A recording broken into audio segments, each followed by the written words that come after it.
A continuación, Noticiero Telesucesos. Clasificación A. Apto para todo público. Un noticiero pensado para usted porque se lo merece. Nos acercamos a la realidad desde diferentes perspectivas. Noticiero Telesucesos. Primera parte del Noticiero Telesucesos con las noticias más importantes del día. Bienvenidos a su Noticiero Telesucesos. Este espacio informativo llega gracias a Preescolar El Parque. Estamos seguros de ser únicos por haber creado un lugar especial en que las fantasías de los niños se hacen realidad y haber desarrollado un lugar excepcional para crecer, aprender y ser felices. Con orgullo tenemos la certeza de que somos el centro de desarrollo infantil más avanzado de la ciudad. Comuníquese al 099 73 72 081. Sean ustedes bienvenidos a su Noticiero Telesucesos. Un día como hoy. Era una familia de aristócratas, como tantas otras. La madre, una marquesa, el padre, un conde. Pero la madre era de severa formación religiosa y de una avaricia maníaca, al punto que dijo estar feliz de haber perdido un hijo para no tener que alimentar una nueva boca. El padre, amante de la cultura, para fastidiar a su mujer y compensar su tacañería, decidió utilizar todo el dinero que le llegaba en comprar libros. Y de esta forma tuvo una de las más poderosas bibliotecas privadas de su época. En ese hogar, ultraconservador, ultrarreligioso, autoritario y traumatizante, creció un niño llamado Giacomo Leopardi. Por suerte, aquel niño encontró que el mejor lugar físico y espiritual de su mansión era la biblioteca de su padre, y allí pasó su infancia este joven que había nacido con deformaciones en la columna y otras complicaciones de salud. Y fue tal su inteligencia y sensibilidad, y fueron tantas las horas dedicadas al mundo de los libros, que a los 17 años dominaba 6 idiomas, y era un erudito en los escritores clásicos en sus respectivas lenguas. Giacomo Leopardi fue considerado poeta del pesimismo y del dolor por su condición física y sus amores frustrados, pero de todas formas, el más grande poeta lírico de la Italia de su tiempo, el que escribió este verso. Escucho los susurros del viento, y me subyugan lo eterno y el presente real, y a través de la inmensidad se ahoga mi pensamiento, y el naufragar me es dulce en este mar. Subyugado por lo eterno, vivió siempre este poeta italiano, que nació un día como hoy, 29 de junio de 1789, en Recanati, donde su nombre es símbolo de luz y poesía. Las principales noticias del día. Titulares. ¿Qué elimina el decreto ejecutivo número 95? El gobierno deberá negociar con el Fondo Monetario Internacional por $700 millones. Subsidio a los combustibles superará al gasto en salud en 2022. Un militar fallecido y varios heridos en ataque a convoy en Shushufindi. Alerta en el país por el abandono del esquema de vacunación infantil. En el segmento de opinión, todos perdemos. EISA ya no controla a su gente. En política internacional, país partido. Los editoriales serán de Martín Pallares. La CONAIE emboscó y humilló al Estado. Alberto Dajic, la nueva democracia. Talía Flores, ISA se hunde, arrastrado por Correa. Noticias del día. ¿Qué elimina el decreto ejecutivo número 95? El decreto ejecutivo número 95 quedó derogado este lunes 27 de junio del 2022 durante el diálogo entre dirigentes indígenas y del gobierno nacional que se llevó a cabo en el Liceo Matobella en Quito. Esta acción corresponde a uno de varios puntos que pide la Confederación de Nacionalidades Indígenas del Ecuador, CONAIE, para dar terminado el paro nacional y regresar a sus comunidades con resultados. Entre 10 de sus pedidos, se solicita al gobierno que se detenga la ampliación de la frontera extractiva minera o petrolera, donde enfatizaban la derogatoria de dos puntuales decretos, el 95 y el 151. La noche del 27 de junio se derogó uno de ellos. ¿Pero qué significa para el país esta decisión? El decreto ejecutivo número 95 fue emitido por el gobierno de Guillermo Lasso el 7 de julio del 2021, hace casi un año, donde ordena acciones para el incremento de la producción de hidrocarburos y potenciar posibles inversiones privadas en el sector para lograr optimizar los recursos estatales. Guillermo Lasso, con este decreto, pretendía duplicar la producción de casi 500,000 de barriles que se produce en el Ecuador al día a 1,000,000 de barriles sacados del subsuelo al día. Esto solo podría lograrse a través de las inversiones privadas que inevitablemente ampliarían la frontera de extracción. Al derogar este decreto, el Estado no podrá ampliar su frontera de extracción de hidrocarburos, lo cual impedirá que en territorios de nacionalidades indígenas sean contaminados o puedan llegar a extinguirse. De esta manera, el Estado también pierde la posibilidad de compensar el déficit económico del país con barriles de petróleo. El lunes se efectuó la derogatoria del decreto 95 y las modificaciones al decreto 151, el cual se refiere a un plan de acción en el sector minero para 100 días. Con ello se busca desarrollar una minería eficiente. El gobierno deberá negociar con el Fondo Monetario Internacional por 700 millones de dólares. A 6 meses de que Ecuador concluya por primera vez en la historia un acuerdo con el Fondo Monetario Internacional FMI, nuevamente deberá sentarse a dialogar con el organismo para recibir el desembolso final de unos 700 millones de dólares previsto para diciembre de este año. Ese es el escenario más probable según expertos consultados luego de la decisión del gobierno de Guillermo Lasso de reducir los precios de los combustibles en 10 centavos por galón tras las protestas del movimiento indígena. Uno de los 10 pedidos de la Confederación de Nacionalidades Indígenas del Ecuador, CONAIE, quizás el más complejo, es congelar los precios del diésel en $1.50 y la gasolina extra y Ecopaís a $2.10. Con la reducción de los 10 centavos, el precio de la Ecopaís y la extra pasa a $2.45. En el caso del galón de diésel, en cambio, el valor baja a $1.80. Sin embargo, el ajuste en los costos de las gasolinas, que representará al fisco un gasto adicional de 226 millones al año, según el Ministerio de Economía y Finanzas, MEF, no desconfigurará el acuerdo con el Fondo Monetario, aseguró Fernando Posadas, analista de Medley Advisors, una firma que se dedica al análisis para empresas e inversionistas. Para compensar la medida, el gobierno deberá hacer recortes menores al gasto público, señaló Posadas, sobre todo en el gasto corriente.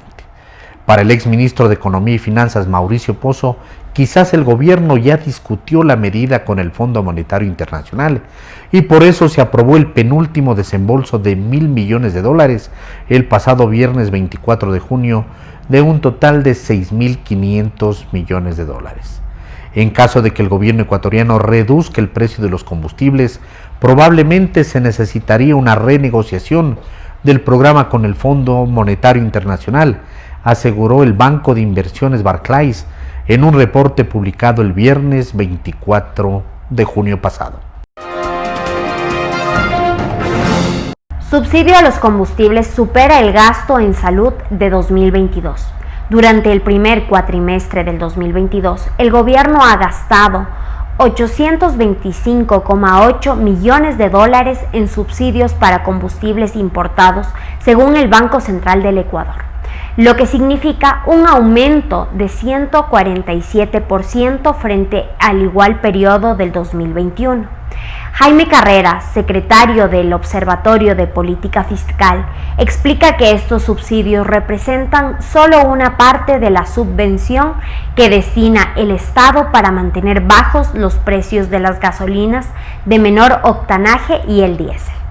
Esto se debe a que el Estado también subsidia la producción interna de combustibles.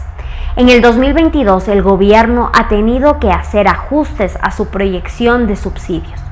En la proforma presupuestaria del 2022, estimaba gastar 1.900 millones de dólares en subsidios a los combustibles, pero la proyección subió a 2.988 millones de dólares con el alza de precios internacionales del petróleo, desde que comenzó la guerra entre Rusia y Ucrania en febrero. La reducción de 0,10 centavos de dólar en el precio de galón de gasolinas extra, Ecopaís y del diésel, anunciada por el gobierno, hará que el subsidio a estos combustibles se eleve. La nueva proyección es de 3.214 millones de dólares en el 2022. Esto es el mayor a lo presupuestado al gasto en salud del 2022, rubro que suma 3.162,4 millones de dólares según el Ministerio de Finanzas entre el 2018 y el 2022. El gasto estatal en subsidios a los combustibles sumará ya 12.181 millones de dólares, lo que incluye el alza de 0,10 centavos de dólar en el subsidio a las gasolinas extra, Ecopaís y al diésel, que rige desde el 28 de junio del 2022. En contraste, en el 2018 y 2022, el gobierno ha gastado 4.135 millones de dólares en bonos y pensiones sociales para apoyar a los más pobres. En el subsidio a los combustibles fue casi 3 veces mayor que el gasto en el bono de desarrollo humano en ese mismo periodo. Un militar fallecido y varios heridos en ataque a convoy en Shushufindi. Un nuevo ataque a un convoy se registró la madrugada del 28 de junio del 2022, esta vez en Shushufindi, provincia de Sucumbíos. Según información preliminar, unos 100 comuneros con armas de fuego y lanzas atacaron el convoy que transportaba combustible para el bloque ITT, a la altura del sector Las Peñas en la ruta Shushufindi-Puerto Providencia. Producto de este ataque en la vía Shushufindi, un militar falleció con heridas de perdigones y varios resultaron heridos. Entre las víctimas habría elementos de la Unidad del Mantenimiento del Orden Humo de la Policía Nacional. El canciller Juan Carlos Holguín confirmó la muerte del militar y se solidarizó con las Fuerzas Armadas ante este hecho. Mientras el Ministerio del Interior, Patricio Carrillo, se solidarizó con la familia del uniformado fallecido. Es la segunda vez que grupos violentos atentan contra un convoy. El primer ataque ocurrió la noche del 23 de junio del 2022 en el sector de Caspigase, Villa Calacalí, norte de Quito. Producto de este incidente, 17 militares resultaron heridos. Alerta en el país por el abandono del esquema de vacunación infantil. Para que las vacunas sean efectivas y útiles, deben apuntar al 95% de cobertura mínima. Es el porcentaje ideal para alcanzar inmunidad colectiva ante una enfermedad inmunoprevenible. Pero esta cifra está lejos para muchos de los menores de 9 años que requieren el esquema regular de vacunación. El informe de indicadores de la Estrategia Nacional de Inmunizaciones, publicado por el Ministerio de Salud Pública, revela cifras rojas. Por ello, se activó un plan intensivo hasta agosto para poner al día los carnés. Los atrasos son evidentes en las dosis para prevenir sarampión en menores de 1 año. En 63 cantones que acogen 116.328 niños, la cobertura está por debajo del 50%. La lucha contra la poliomielitis activa otra alerta. Su aplicación no pasa del 50% en 16 de los 221 cantones del país. En estos territorios viven 4.806 niños que por su edad necesitan esta vacuna. En otros 82 cantones que agrupan 189.936 menores, no pasa del 79%. La tasa de deserción de la fórmula pentavalente es del 21% en Orollana, 19% en Sucumbíos y 18% en Pichincha. Inmuniza contra tosferina, difteria, tétanos, influenza tipo B y hepatitis B. Cristina Aldaz es la gerente institucional de la gestión del Plan Nacional de Vacunación y reconoce que la situación es preocupante porque países vecinos ya han reportado brotes de enfermedades por años bajo control gracias a las vacunas. Un panorama de noticias para su estatura intelectual.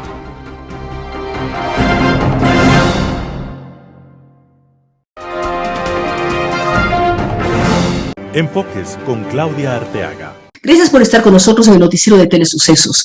La situación que vive el país es extremadamente complicada y consideramos que lo que dijo Walter Spurrier Baquerizo de hablar del misilazo a la reactivación es real. El país vería recuperando su economía. Había problemas indudablemente de temas de empleo, pero lo que vivimos ahora después de 15 días de paralización es gravísimo.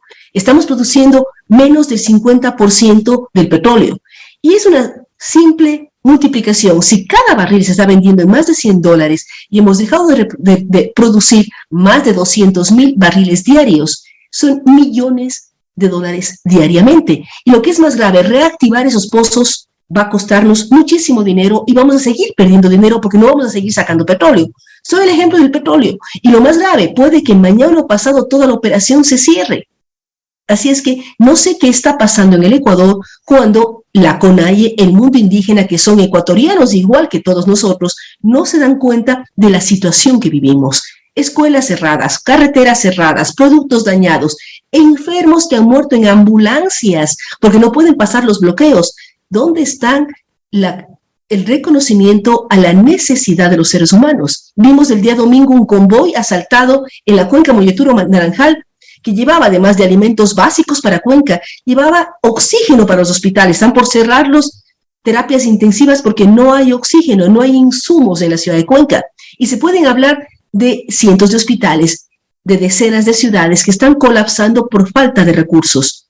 Por favor, queremos hacer un llamado para que exista un momento en que digan, paramos la situación, dejamos de estar protestando y paralizando al Ecuador, podemos protestar de manera pacífica, sin cerrar vías, sin romper edificios, sin disparar una serie de municiones que están haciéndolo en las calles de Quito y en las calles de otras provincias. Vimos lo que pasó en San Antonio de Pichincha, hemos visto el botar alimentos, ya sea en Pujilí, ya sea en Pelileo, ya sea en Santo Domingo de los Áchilas. Digamos, paremos con esto y empezamos a trabajar con una agenda de país, con un acuerdo de país que permita a todos salir adelante. Olvidarnos de si es políticamente correcto o incorrecto. Buscar que el país funcione, no que estemos perdiendo trabajo, dejando de estudiar, perdiendo vidas humanas, porque ya son varias las vidas humanas perdidas.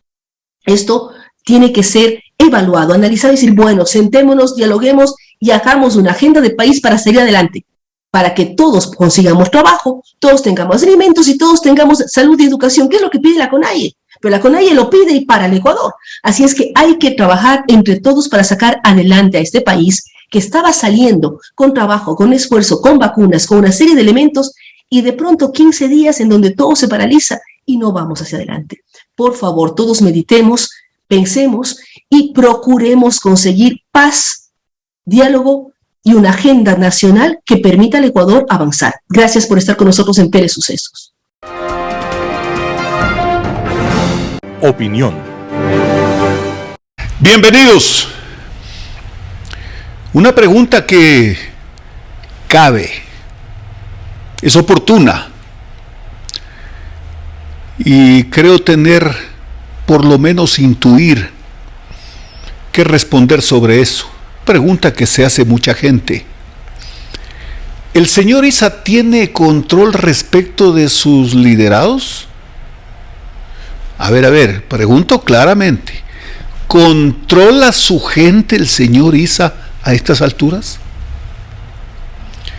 La respuesta es más que evidente.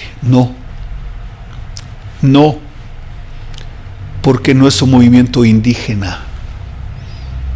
Porque no sus dirigidos fueron convencidos, en un caso, de que iban a hacer un planteamiento exclusivamente de demandas que puedan cubrir sus aspiraciones. En otros casos, su entorno cercano seguramente, no sé de qué tamaño ni de cuántos, se dieron cuenta y se dejaron llevar por la idea de que aquí había apoyo para ir hasta las últimas consecuencias. El correísmo, antes de hora, viéndose ya frente a un desenlace, se quitaron la careta y de inmediato propusieron la destitución del presidente de la República por la vía de la utilización del artículo 130, numeral 2. Claro, y según ellos, era cuestión de redactar un documento, enviarlo y votar. Y resulta que en el camino van descubriendo varias cosas. Primero, que los asambleístas no están decididos a irse a la casa. No están decididos, y voy a hablar de los que hasta el momento han dado su advertencia de que votarían por la destitución del presidente. Los correístas primero, la gran mayoría de ellos están siendo investigados o por la Contraloría o por la Fiscalía. ¿Y por qué digo eso? Porque precisamente el correísmo, en unos casos para encubrirlos, para protegerlos, y en otros casos para someterlos, escogió precisamente gente que tiene cuentas pendientes en el orden administrativo e incluso IRPs en la Fiscalía. Así que ese es un punto muy importante, porque si mañana llegase a surtir efecto lo que ellos han planteado, se quedan en el aire, no solo sin el cargo, no, se quedan sin inmunidad, se quedan con las puertas de par en par para que la justicia entre a hacer su papel. Así que ellos, que son los proponentes, cruzan los dedos para que, como hasta el momento no se ve ni siquiera cercana a la opción, no hayan los 92 votos para destituir al presidente de la República. Pero además, hay algo adicional. En cualquier momento en que el presidente de la República, estoy hablando de una hipótesis, vería que violentando todas las normas, como algunas ya se las han advertido, y la no motivación de la denuncia, que quieren implementar la muerte cruzada, como así la han llegado a llamar, y así está escrita en la Constitución, bueno, pues es solo cuestión, si ya no está, de firmar el decreto disolviendo la Asamblea. ¿Cuál es el argumento que escriben? Grave conmoción nacional. ¿Quién ha conmocionado al país? ¿La CONAIE? ¿La dirigencia de la CONAIE?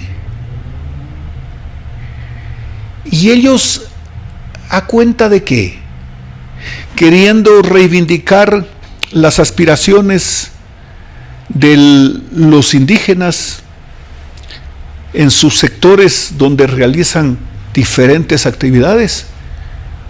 ¿O es que el señor Marlon Santi dijo la verdad? Cosa que es difícil de no creer. Cuando dice el señor Correa, retire a su gente de la CONAIE. ¡Caramba!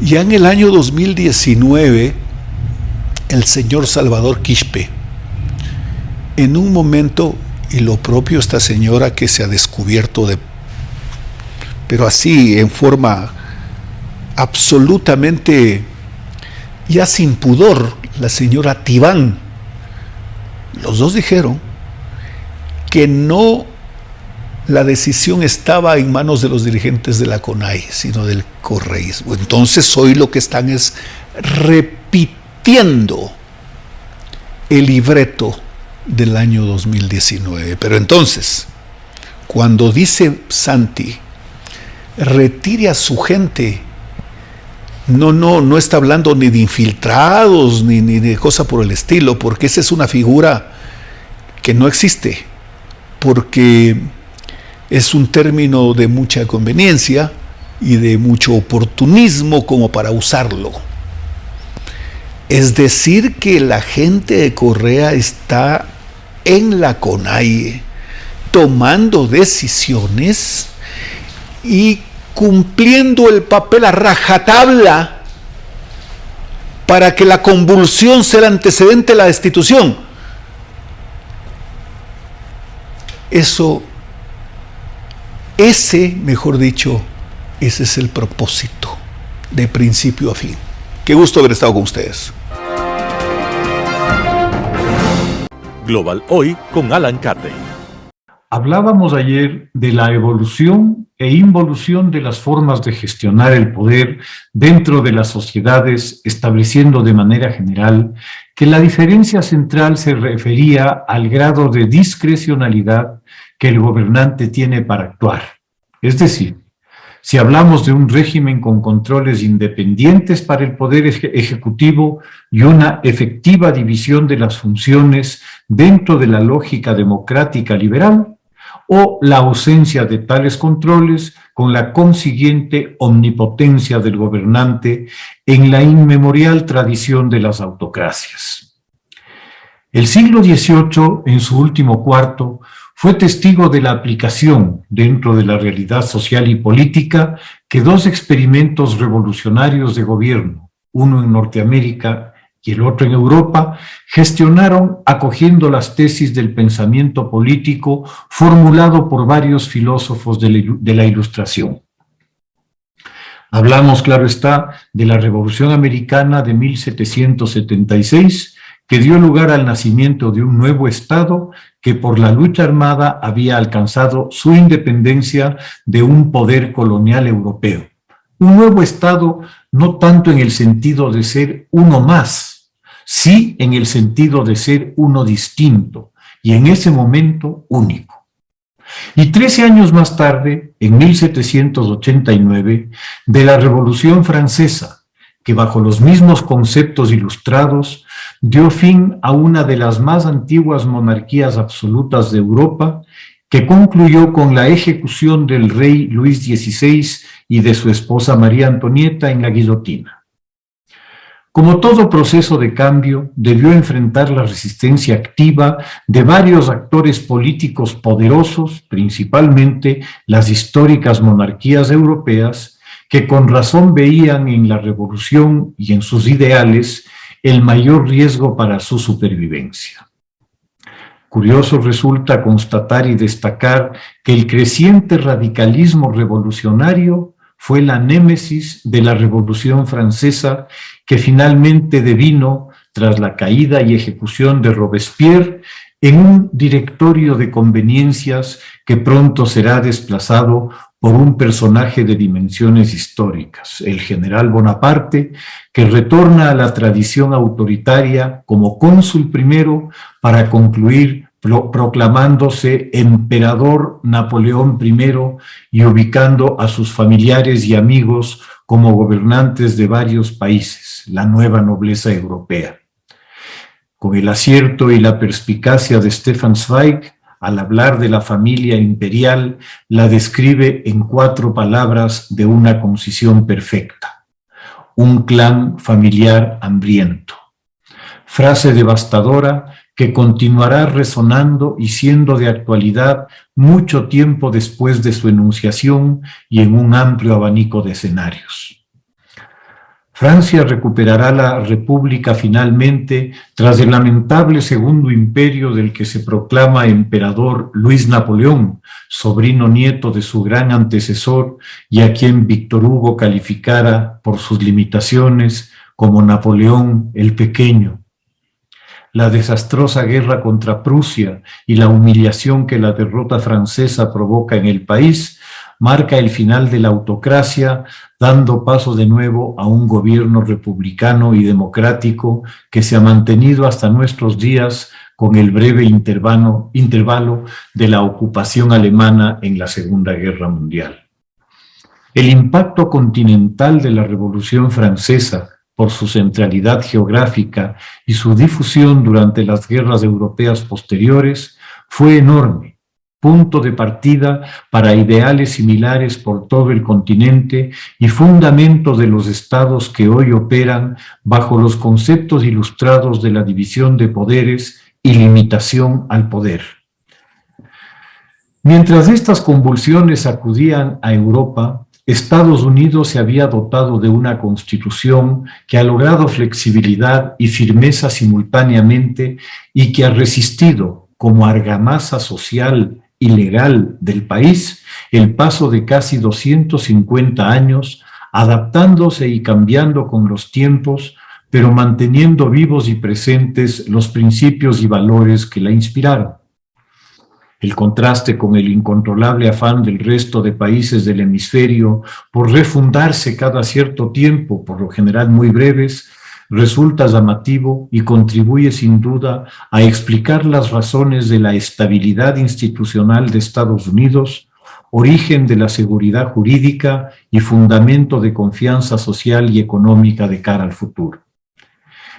Ese notable experimento que en 2026 habrá llegado a los 250 años, como tantas otras democracias liberales en el mundo, está hoy atravesando momentos difíciles ante una creciente fisura social que fractura y divide al país en torno a temas que no han podido ser debidamente procesados en el tiempo. La gran virtud del sistema democrático liberal, la posibilidad de resolver las diferencias que inevitablemente se producen en una sociedad dinámica e innovadora, no está siendo usada para resolverlas en el plano electoral y no en el político electoral. En ese plano solo se puede llegar al enfrentamiento, como se está viendo hoy en temas que tienen importantes cargas simbólicas para conceptos esenciales en la sociedad americana. Algunos de esos temas se están gestionando como grandes escenarios de batallas políticas cada vez más extremas, con posturas absolutistas y hasta totalitarias de lado y lado. El país, originado en grandes olas de migrantes de todas partes del mundo, voluntarios o forzados, encuentra hoy en la migración un motivo de choque y de conflicto entre quienes, por sus propias razones, la quieren detener o limitar y los que la ven como algo positivo, necesario y hasta enriquecedor. Este tema se pondrá candente con el descubrimiento reciente de un camión con 46 migrantes muertos en su interior y con los miles de migrantes marchando hacia la frontera mexicano-americana para ingresar a Estados Unidos de cualquier manera. Los recientes y repetidos ataques criminales de psicópatas armados con armas de guerra, sobre todo contra escuelas y colegios, pone sobre la mesa la discusión de unas posturas que se distancian cada vez más entre los que defienden a ultranza la libertad de los ciudadanos para portar armas, para defender sus hogares y sus libertades ante un hipotético gobierno opresor, y aquellos que exigen su proscripción y prohibición. Algún paso se ha dado en el Congreso buscando un terreno intermedio a través de acuerdos sensatos que nunca satisfarán a todos, sobre todo a los radicales de lado y lado, pero que ante las diferencias están asumiendo el diálogo para resolverlas. Y finalmente, la reciente decisión de la Corte Suprema que anula la sentencia del caso Roe versus Wade de la misma Corte en 1973, base jurisprudencial para liberalizar el aborto, pero que también tiene una importante incidencia en otros aspectos de la vida social norteamericana, que dejaba esta sentencia Roe and Wade como una facultad y un derecho específico y exclusivo de la madre para poder abortar si es que ella lo consideraba conveniente, arroja aún más leña al fuego de la creciente polarización en la sociedad americana al enfrentar unas plataformas conservadoras y religiosas para quienes el aborto no solo es un crimen, sino sobre todo un pecado, con las posturas de los grupos defensores de la capacidad y la libertad de cada mujer para decidir. El trasfondo de polarización se lo debe mirar como un escenario deseado por los extremos del espectro político, para los que mucho más importante que el sistema democrático es la aplicación de su propia agenda radical. Nuevamente, la polarización como enemiga de la democracia y de la sensatez. Muchas gracias. Editorial. La CONAIE humilló y emboscó al Estado. Martín Pallares, 4 pelagatos. Caer en una emboscada es una cosa, pero participar en una emboscada es otra.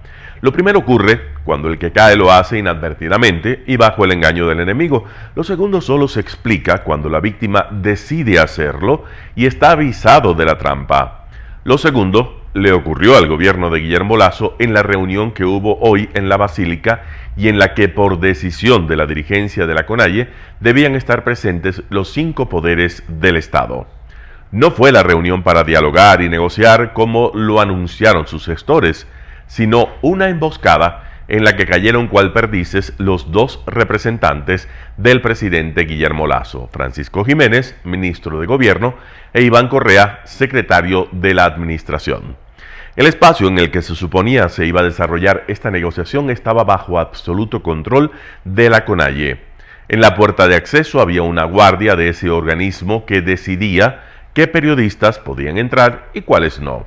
La disposición era que se dejara ingresar a la prensa internacional y a los medios comunitarios, incondicionales amigos de la causa indígena. A los otros, los que han sido críticos de la movilización y de la dirigencia de la CONAIE, a esos no. ¿De qué diálogo se puede hablar si el encuentro se produce en un lugar tomado por una de las partes? En la reunión, los mediadores se limitaron a pasar el micrófono a quienes pedían la palabra y claro, como ingresó toda la dirigencia indígena, fueron al menos 5 los dirigentes que tomaron la palabra sin ningún límite de tiempo o de contenido. Un cura oblato que dirigía la reunión cumplía con su tarea con absoluta disciplina y dedicación. En el interior del salón, además, había una delegación de al menos 30 indígenas, una barra que aplaudía cuando sus dirigentes terminaban sus intervenciones y que, en una ocasión, se dieron el gusto de abuchar al ministro Jiménez también. Había asesores y simpatizantes como el ex juez de la Corte Constitucional Ramiro Ávila y la activista de derechos humanos Elsie Monge. Del otro lado estaban los 2 representantes del gobierno que proyectaron la imagen de 2 presas de caza rendidas en una trampa. Mientras tanto, las cabezas de las otras 4 funciones del Estado apenas si miraban al uno y al otro lado cuando no estaban pendientes de sus teléfonos. Parecían momias de sal.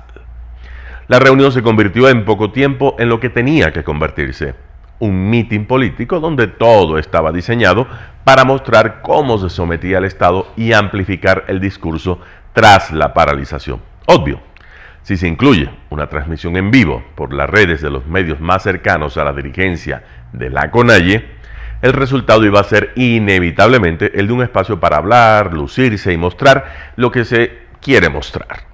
Leonidas Issa dio todo un curso sobre economía, según sus convicciones doctrinarias, para afirmar que el Estado debe establecer precios de sustentación para los productos agrícolas porque, según él, la ley de mercado es perversa y perjudica a los más pobres. En octubre del 2019 habló del tractorcito, ¿se acuerdan? Esta vez puso de ejemplo a la papa. Es imposible que la papa se someta a la oferta y la demanda, pontificó el dueño del espectáculo. Habló sobre el alto precio del aceite y dijo que no podía aceptar como explicación la guerra en Ucrania porque hay lógicas internas que el gobierno puede modificar para reducirlo. En cuanto a los combustibles, dijo que la CONAIE puede aceptar la rebaja de los 10 centavos al precio de los combustibles, como anunció el presidente Lasso, si se compromete el gobierno a fijar un tiempo en el que rebajarían 30 centavos más. Y si no acogen sus pedidos, sus compañeros indígenas se quedarán en Quito todo el tiempo necesario. Podemos continuar con esto una semana, 2 semanas, un mes o más. Espoliado y entusiasmado por la presencia de las cámaras, Issa afirmó sin empacho que las exigencias son de todo el pueblo ecuatoriano. Ni ley de mercado, ni libre competencia, ni comercio exterior, ni explotación minera a gran escala. La informal, sí, es así, claro.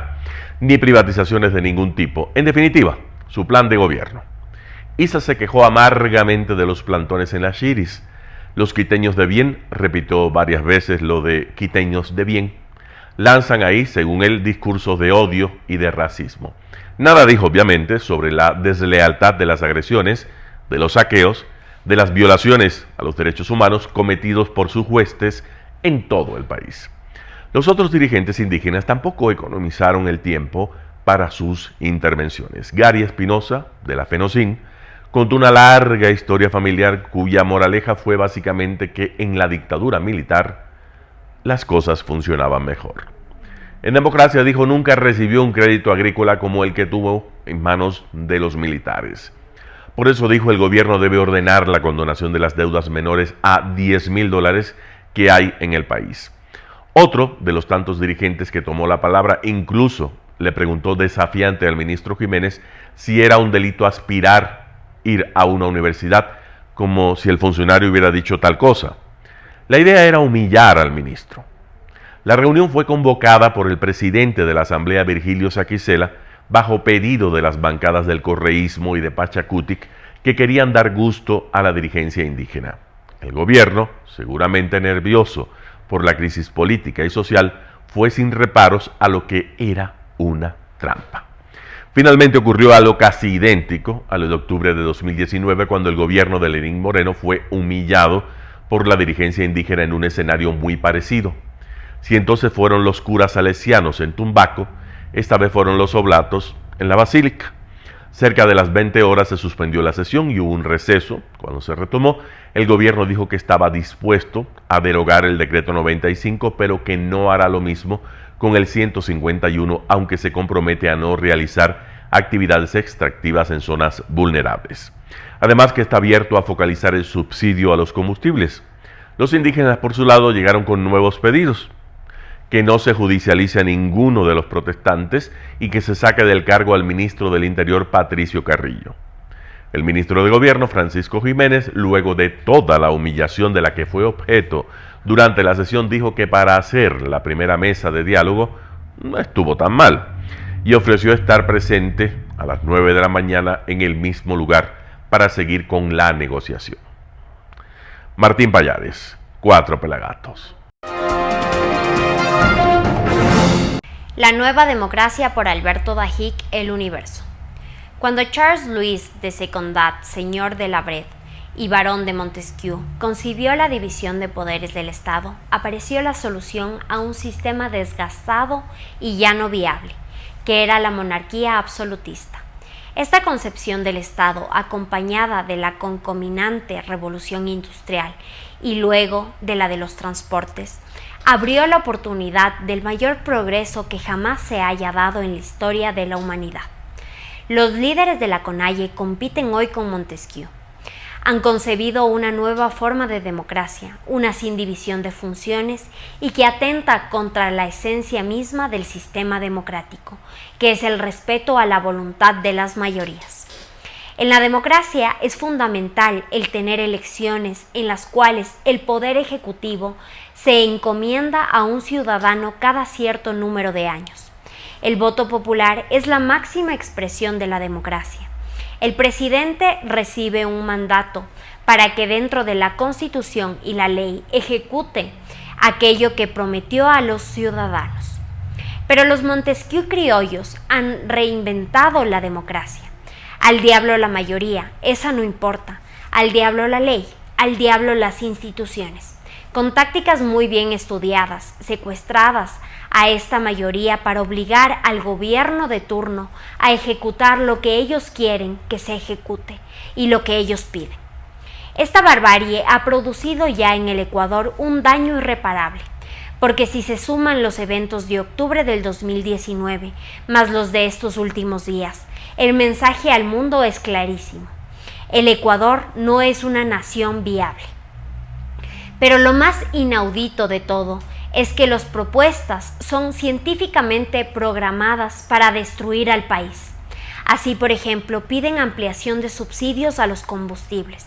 Este subsidio a precios de hoy, y si se lo ha dicho muchas veces a través de esta columna, ha representado más de 80.000 millones de dólares desde que se lo comenzó a dar en los años 70, es decir, una cantidad mayor que toda la deuda pública del Ecuador.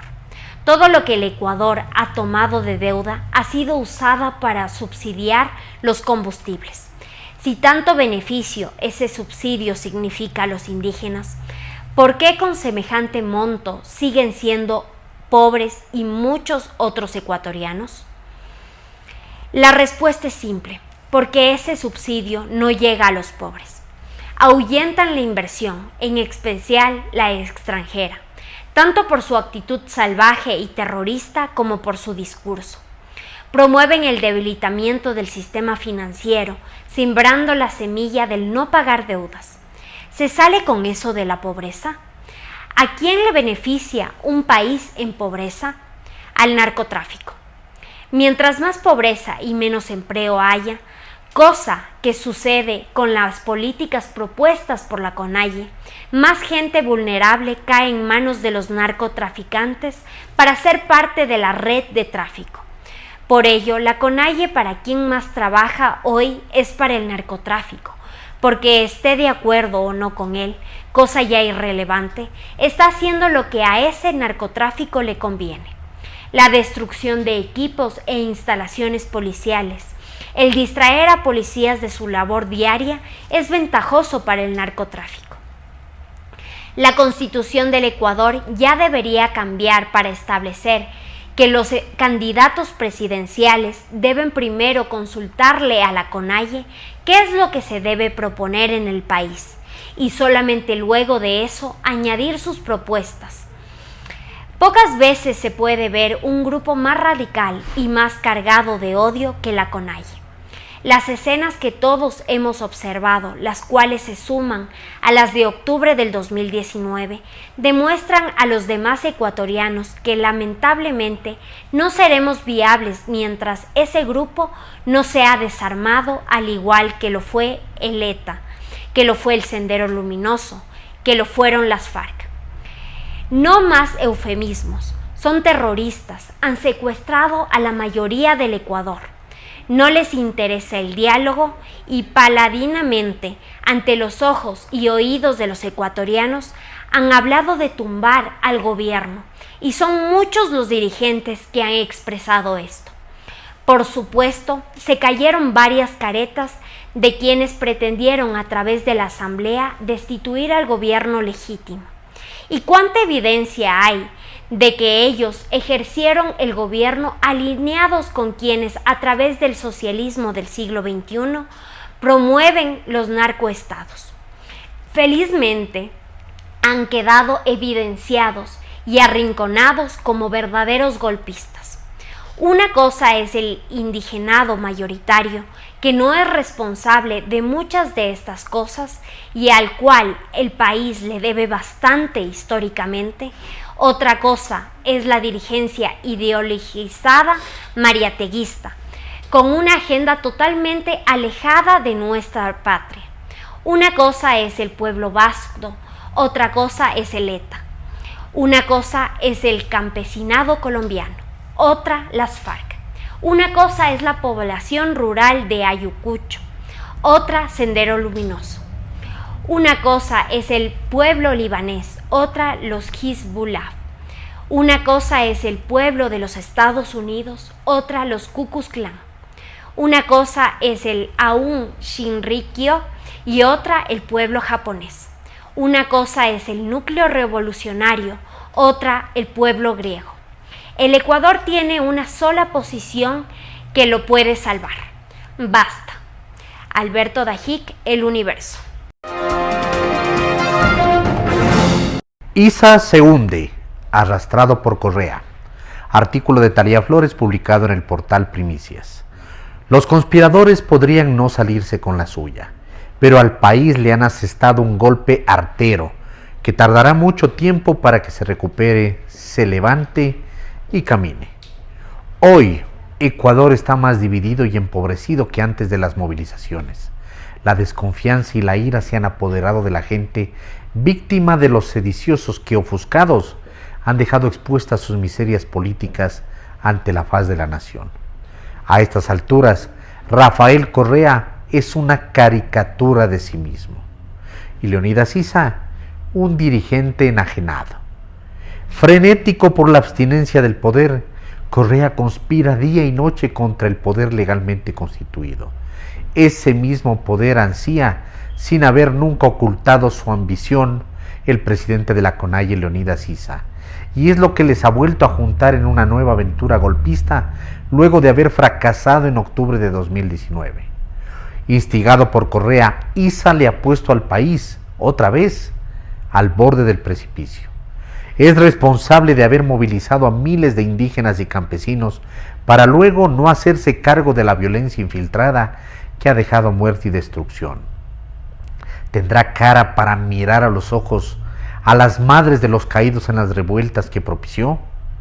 Manipular el sufrimiento de los indígenas más pobres, de esos que han sido abandonados por el Estado, para ilusionarlos, convenciéndoles de que marchando hacia Quito solucionarán su miseria, es perverso.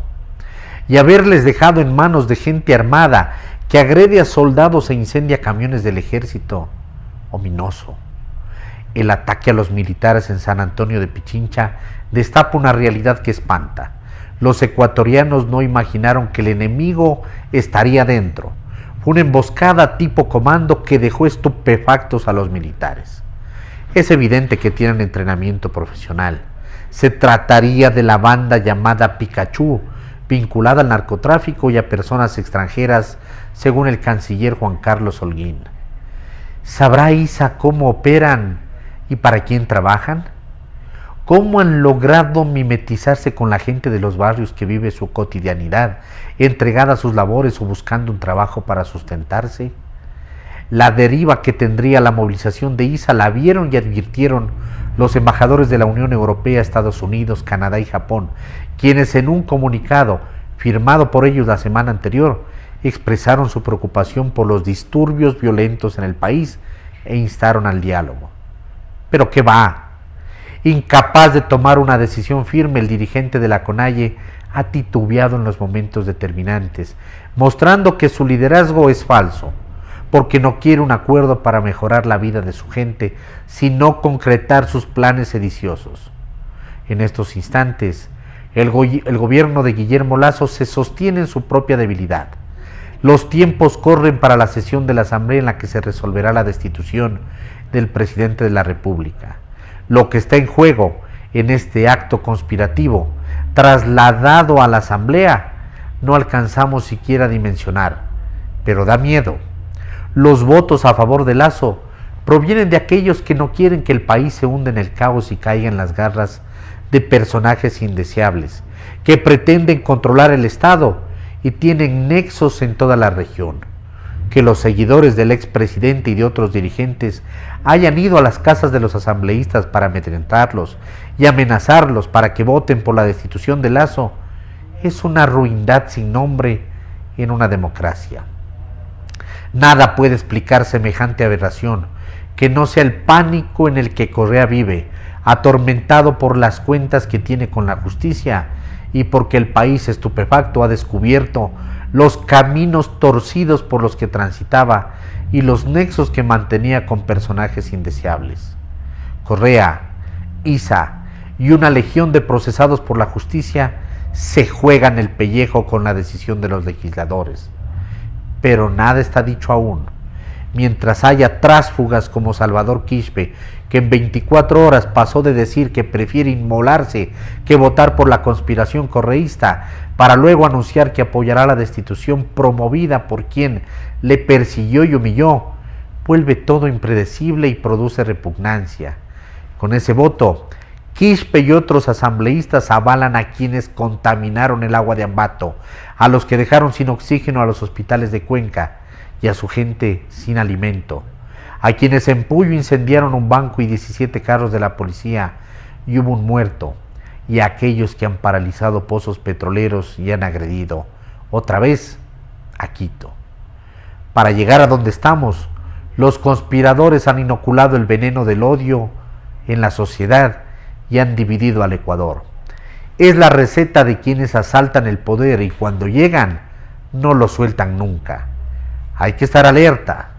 Si Guillermo Lasso sale bien librado de esta intentona, tiene que dar un giro radical a su gobierno.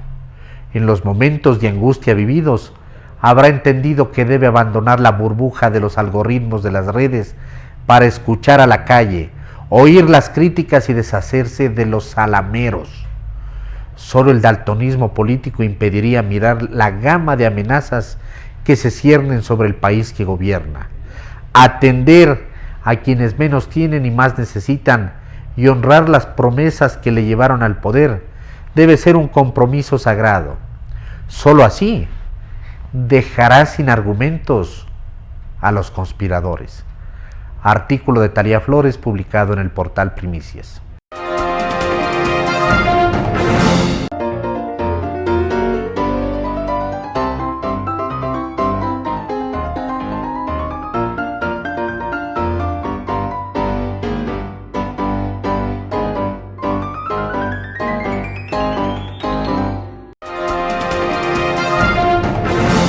Gracias por sintonizar el noticiero Telesucesos.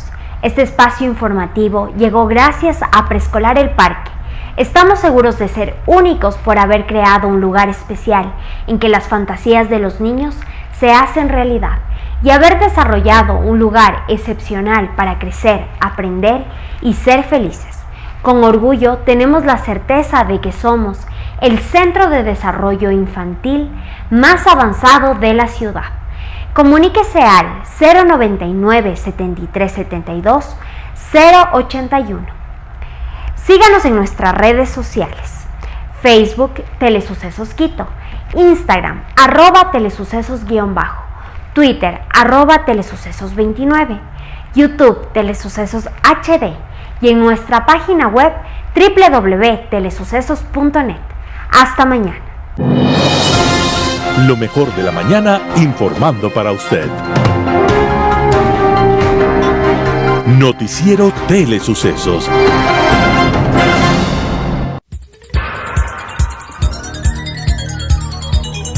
Las opiniones vertidas en este espacio por la producción y dirección del programa son de exclusiva responsabilidad de sus autores y de quienes intervienen en ellos.